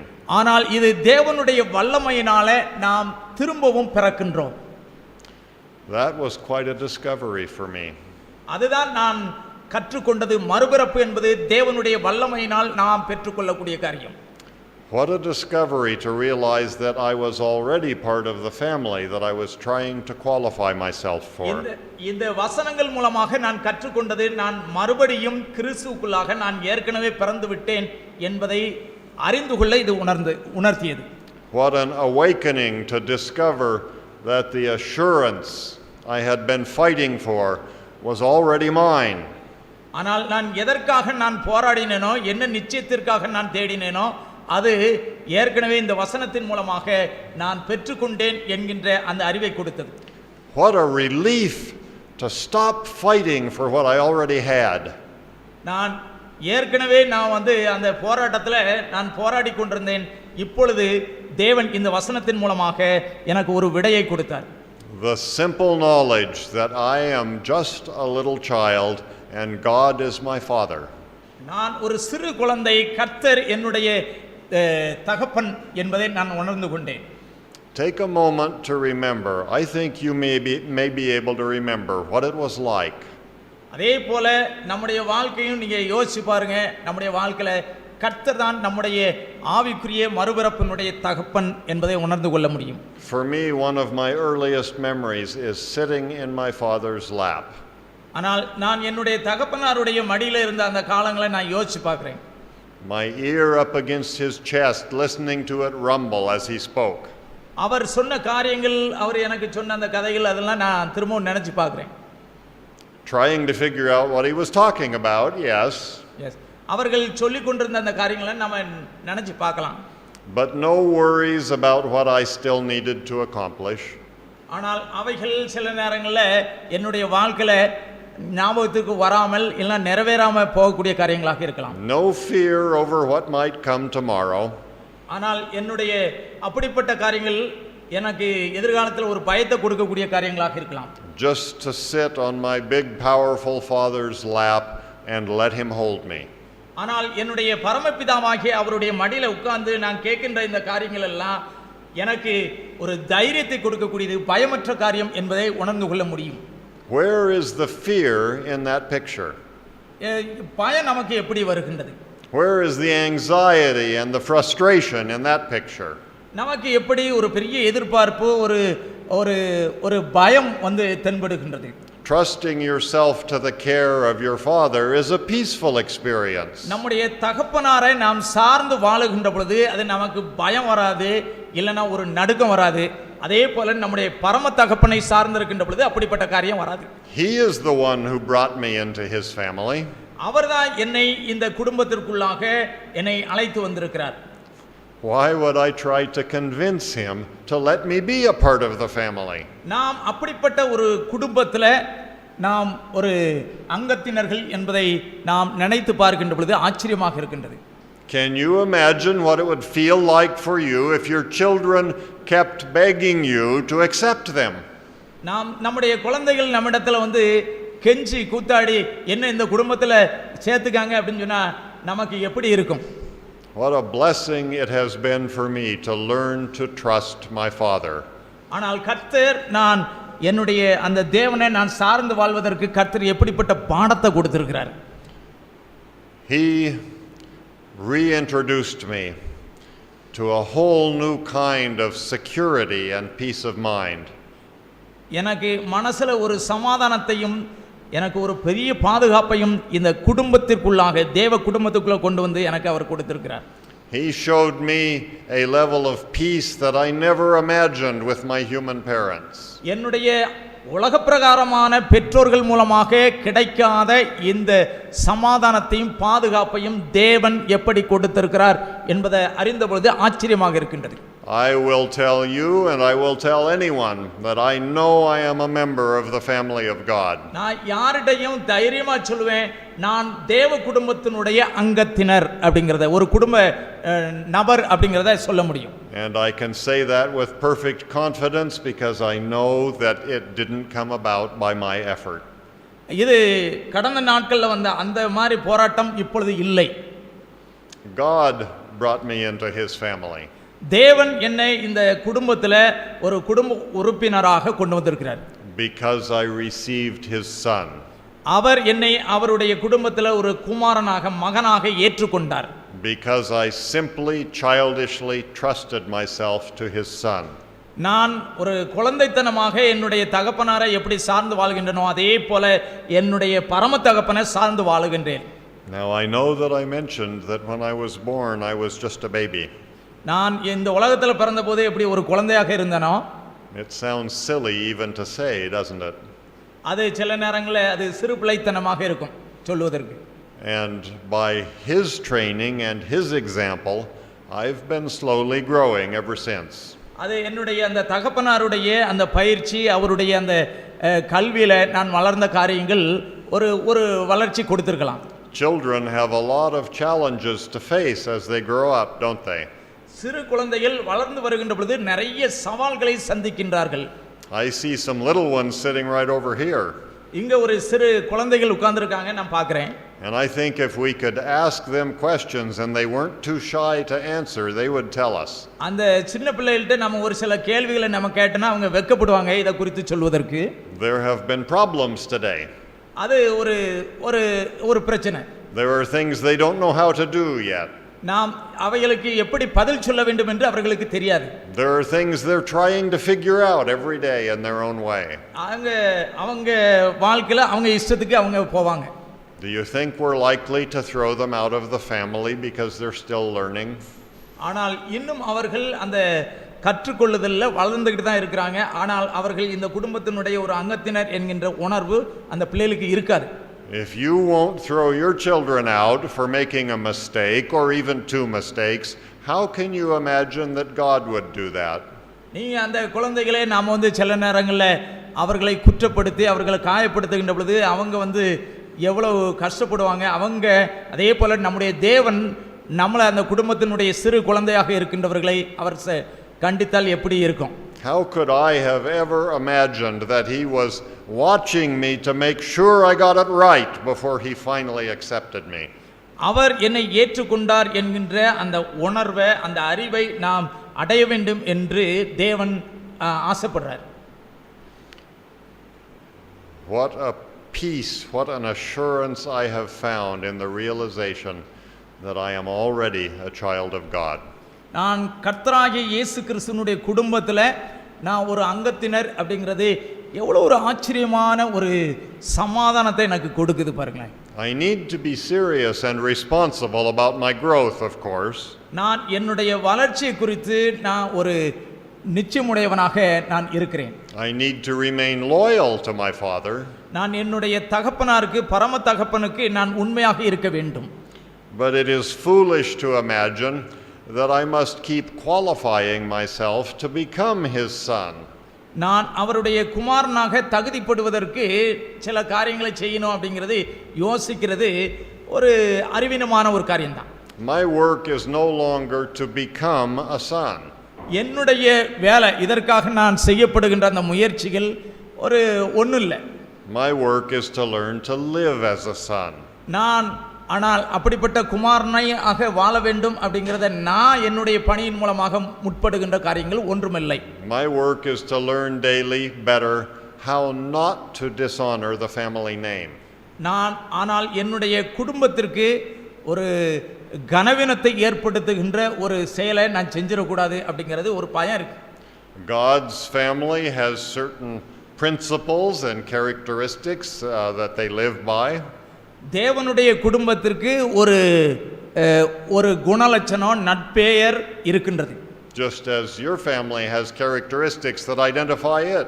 நம்முடைய குடும்பங்கள்ல நம்முடைய பெற்றோர்கள் எப்படி எதிர்பார்க்கறாங்களோ அதே போல அதுக்குன்னு எப்படி பெயர் இருக்குதோ நம்முடைய குடும்பங்களுக்கு அதே போல தேவனுடைய குடும்பத்திற்கு என்று நல்ல பெயரும் நல்ல குணமும் உண்டு. When we disregard those principles, we experience shame and we ask for forgiveness. நாம் அந்த குடும்பத்திற்கு கனவீனத்தை ஏற்படுத்துகின்ற விதமாக நடக்கின்ற பொழுது வெட்கப்படுறோம், வேதனைப்படுறோம். அதற்காக நாம் தேவனிடம் மன்னிப்பு கேட்கிறோம். And our parents are eager to forgive and to reassure us that we're still members of the family. நம்முடைய பெற்றோர்கள் அதை மன்னிச்சு நம்மளை ஏத்துக்கறாங்க. அதே போல தான் நம்முடைய பரம தகப்பன். Can we expect less from our heavenly Father? நாம் இந்த நேரத்தில் நம்முடைய பரம தகப்பனை நோக்கி அப்படி கேட்கலாமா? I don't know how familiar this story seems to you. எத்தனை பேருக்கு இந்த கதை பரிச்சயமானது என்று எனக்கு தெரியல. Perhaps you've just come to Jesus. ஆனால் இயேசுவிடம் நாம் இப்பொழுது வர வேண்டும். Welcome to the family, by the way. நாம் தேவனுடைய குடும்பத்தில் ஒரு அங்கத்தினர்களாக வர நான் உங்களை அழைக்கின்றேன். Perhaps you're still wrestling with the question, should I come to Jesus? இயேசு கிறிஸ்துவிடம் வருவதற்கு இதை போன்ற கேள்விகள் நமக்கு பல ஆண்டு போராட்டங்களை கொடுத்திருக்கலாம். I don't remember how many years it's been, but my entire experience says yes, come to Jesus. இயேசு கிறிஸ்துவிடம் வர வேண்டும் அப்படிங்கறத நமக்கு எவ்வளவு காலம் இப்படிப்பட்ட போராட்டம் இருக்குன்னு எனக்கு தெரியல. I have never regretted that choice. ஆனால் நான் அந்த வாய்ப்பை நான் பெற்றுக்கொண்டு நான் தேவனிடம் பெற்றுக்கொண்டேன். If you are not certain whether you have surrendered your life to Jesus, don't go out that door until you are certain. நாம் தேவனிடத்தில் நம்ம ஒப்பு கொடுப்போம். It is as simple as asking for his presence. நாம் தேவனுடைய பிரசன்னத்திற்காக இந்த நேரத்தில் நாம கேட்டு நாம் அவரிடம் வருவோம். And maybe that lengthy struggle sounds familiar to you tonight. இந்த ராத்திரியில நமக்கு இப்படிப்பட்ட அனுபவம் ஒரு பரிச்சயமானதாக இருக்கலாம். ஒரு நீண்ட போராட்டம். Maybe there is a challenge pressing upon you to make yourself more and more righteous. நான் இன்னும் நீதியின் மேல் நீதி அடைய வேண்டும் அப்படிங்கிற அந்த எண்ணம் உங்களுக்குள்ள ஒரு பெரிய அழுத்தத்தை கொடுக்கலாம். To somehow fully qualify yourself for the family of God. நாம் கர்த்தருடைய சமூகத்தில் நாம் அவருடைய குடும்பத்தினுடைய அங்கத்தினர்களாக ஆக வேண்டும் அப்படின்னு சொல்லி தகுதி அடைய வேண்டும் அப்படிங்கிற அந்த மன அழுத்தம் இருக்கலாம். Will you listen to God's word? நாம் கர்த்தருடைய வசனத்துக்கு நாம செவி சாய்ப்போமா? Will you hear my invitation from personal experience? நான் என்னுடைய தனிப்பட்ட அனுபவத்தின் மூலமாக உங்களுக்கு கொடுத்த அந்த அழைப்பை நீங்க கொஞ்சம் கேளுங்க. Quit struggling to be born. நாம் அந்த போராட்டத்தெல்லாம் விட்டுட்டு நாம் கர்த்தருடைய சமூகத்தில் மறுபடியும் பிறக்க ஒப்பு கொடுக்க வேண்டும். Have you accepted Jesus Christ by faith? நீங்க இயேசுவை உங்களுடைய விசுவாசத்தினால ஏற்றுக்கொண்டீங்கன்னா, if you have received him, he has made you his child. நீங்க இயேசுவை ஏற்றுக்கொண்டால் இயேசு தேவன் நம்மை அவருடைய குமாரனாக குமாரத்தியலாக ஏற்றுக்கொண்டார். There is nothing else you can do to convince him to do what he has already done. இயேசு ஏற்கனவே நமக்கு செய்ததை குறித்து நம்மை அவர் அறிந்து கொள்வதற்கு முற்பட தேவையில்லை. நாம் விசுவாசத்தினாலே ஏற்றுக்கொண்டோம் என்றால் அவர் நம்முடைய தகப்பனாக இருக்கிறார். choose to believe and to accept what he has already done. தேவன் ஏற்கனவே நமக்கு வெளிப்படுத்தி இருக்கக்கூடிய காரியத்தை நாம் தெரிந்தெடுத்து அதில் பலப்படுவதற்கு நாம் முற்பட வேண்டும். It is my experience, but more importantly, it is his promise. இது என்னுடைய தனிப்பட்ட இந்த அனுபவம். உங்களுக்கு நான் எதுக்காக சொன்னேன்னா, நீங்களும் அப்படிப்பட்ட தேவனுடைய குடும்பத்தில் இந்த போராட்டத்தின் மத்தியில் உறுதியாக தரித்து கொள்ள வேண்டும் என்பதற்காக. He has chosen you for his child. He will not turn you away. அவர் நம்மை ஒரு குமாரனாக குமாரத்திகளாக தெரிந்தெடுத்திருக்கின்றார். You have a need to grow just as we all do. நாம் குழந்தைகளாக இருந்து வளர வேண்டும் என்று அவர் ஆசைப்படுறார். But you grow because you are a member of the family. ஏனென்றால் நாம் ஏன் வளர வேண்டும் என்றால் நாம் தேவ குடும்பத்தினுடைய ஒரு உறுப்பினர்கள். You have no need to grow in order to become a member of the family. நாம் தேவனுடைய குடும்பத்தினுடைய அங்கத்தினர்களாக இருப்பதனால் வளர வேண்டும் அப்படிங்கிறது இல்லை. Your birth is in his hands, not yours. ஆனால் அது நம்முடைய நாம் வளர வேண்டும் அப்படிங்கிறது நம்முடைய வாய்ப்பில்லை. நம்முடைய தேவன் நமக்குள் அப்படிப்பட்ட வல்லமையை தருவார். Will you relax as a little child and let your father lead you? நாம் ஒரு சிறு குழந்தைகளாக தேவனிடத்தில் நம்ம கேட்போமா? I pray sincerely tonight that each one in this room may know that peace. நாம் இந்த நேரத்தில் இந்த ஆலயத்தில் இருக்கக்கூடியவர்கள் நம்ம எல்லாருக்கும் அப்படிப்பட்ட சமாதானத்தை, எனக்கு கொடுத்த சமாதானத்தை உங்களுக்கு தரணும் அப்படின்னு சொல்லி நான் கேட்குறேன். That each one will find the grace to accept what God has done and to walk in faith.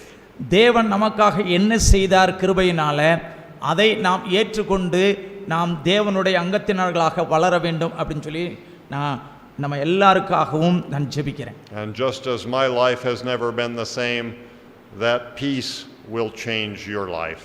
அப்படிப்பட்ட சமாதானம் நம் எல்லாருக்கும் தேவன் தருவாராக. I look forward to God's blessing as we share that experience together. இதுதான் தேவன் எனக்கு கொடுத்த அனுபவத்தினுடைய ஒரு முக்கியமான சாட்சி. May God bless each one. உங்கள் அனைவரையும் கர்த்தர் ஆசீர்வதிப்பாராக. ஆமென்.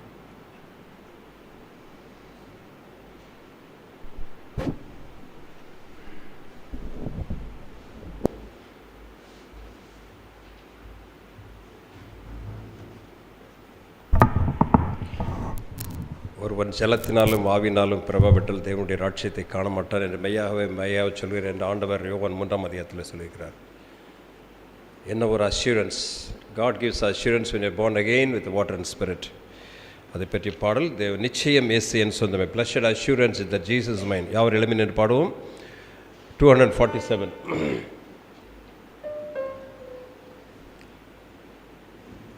நிச்சயம் இயேசு என் சொந்தமே, ஏது தெய்வீக மகிமையே, ரட்சண்ய ஊரிமையுறவே,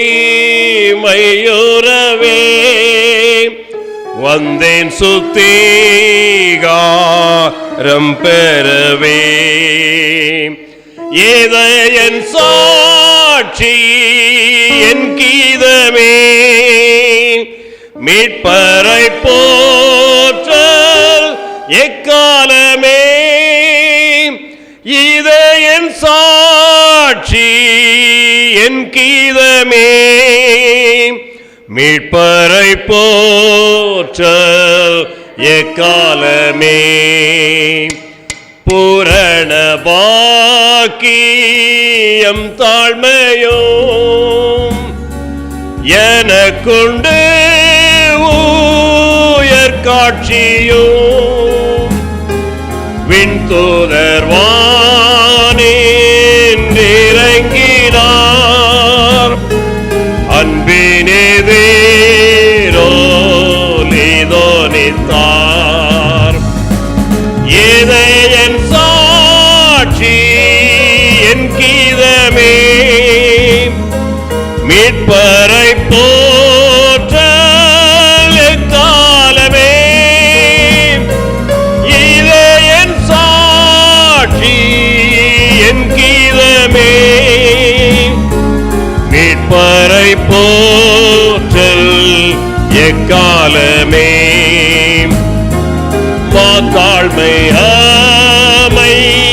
பியங்குமே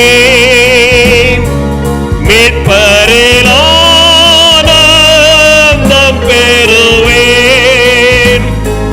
காத்திருக்கிறேன் மேல் நோக்கியே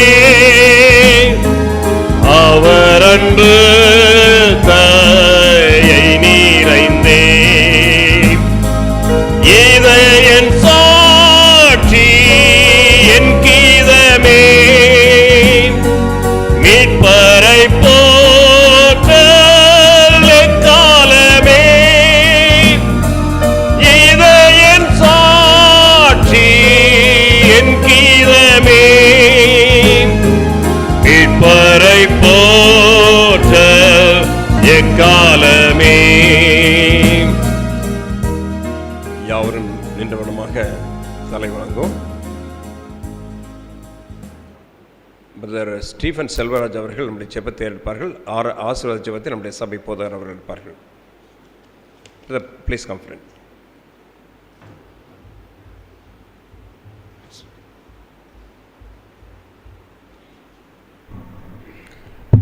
ஜெபிப்போம். பரிசுத்தமுள்ள தகப்பனே, இந்த அருமையான பரிசுத்தமான நேரத்திற்காக நன்றி தெரிவித்துக் கொள்கிறோம். தேவரீர், இந்த நாளினுடைய மகத்துவத்தை புரிந்து கொள்ள உங்களுடைய கண்களை திறந்துள்ளம் தகப்பனே. அதை நாங்கள் ஆண்டவரே, உங்களுடைய கிறிஸ்துவானவர் எப்படி இந்த நாளை ஆசரிப்பாரோ அப்படி ஆசரிப்பதற்கு எங்களுக்கு ஒவ்வொரு வேளையிலும் பரிசுத்த ஆவியினுடைய பலத்தை தாரும் தகப்பனே. இந்த நாளிலே நாங்கள் உம்முடைய சத்தத்தை கேட்டோம் தகப்பனே. தேவரீர், அந்த மகனுடைய வாழ்க்கை மட்டுமல்ல தகப்பனே, எங்களுடைய வாழ்க்கையாகவும் இருக்கிறது தகப்பனே. நாங்கள் மறுபடியும் பிறக்க வேண்டும் என்கிற மிகப்பெரிய ஒரு சத்தியத்தை எங்களுக்கு உணர்த்தியிருக்கிறீர். அல்லது பல சமயம் மறுபடியும் பிறந்திருக்கிறோமா என்ற நிச்சயத்தை இழந்தவர்களாக இருக்கிறோம் தகப்பனே. தேவரீர், நிச்சயத்தை தாரும்.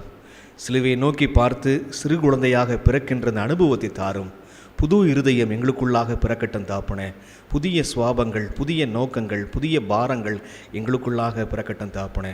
செய்தி கொடுத்த மகனையும் நீர் தாமே ஆசீர்வதியும். இங்கே வந்திருக்கிற ஒவ்வொருடைய உள்ளங்களுக்கும் ஆண்டவரே ஜெபங்கள் பல உண்டு தாப்பனே. இந்த ஜெபங்களை எல்லாம் கேட்டு சமாதானத்தை தாரும். உடைய வருகை அதிசீக்கிரமாக இருக்கிறது தகப்பனே. அதற்கு முன்பாக தேவரீர் எங்களை ஏன் இந்த திருச்சபையிலே சேர்த்தீர் என்கிறதை நாங்கள் கேட்டு ஆண்டவரை நாங்கள் செய்ய வேண்டிய பணியை செய்து முடிக்க எங்களை எடுத்து பயன்படுத்தும் தகப்பனே. குடும்பத்தின் தேவைகள் உண்டு சுவாமி, தேவைகளை சந்தியும். சமுதாயத்தை பார்க்கிறீர் தகப்பனே. சமுதாயத்தில் எவ்வளவோ குழப்பங்கள் இருக்கிற தகப்பனே. நாங்கள் என்ன செய்ய வேண்டும் என்று உணர்த்தியறலும். இந்த ஜெபத்தை நாங்கள் இயேசுவின் வழியாய் ஜெபிக்கிறோம் பிதாவே. ஆமென். என் முழு உள்ளமை பரிசுநாமத்தை சோஸ்ரீ. என் ஆத்துமாவே கர்த்தரை சோஸ்ரீ. அவர் செய்த சகல பாரங்களையும் மறவாதே. ஆமென். நம்முடைய கர்த்தராய் இருக்கிற இயேசு கிறிஸ்துவனுடைய கிருபையும் பிதாவுடைய அன்பும் பரிசுத்த ஆவியினுடைய அந்யோன்ய ஐக்கியமும் ஆசீர்வாதம் வழிகாட்டுதலும் சமாதானமும் நம் அனைவரோடும் கூட இன்றும் என்றும் சதா காலமும் தங்கியிருப்பதாக. ஆமென்.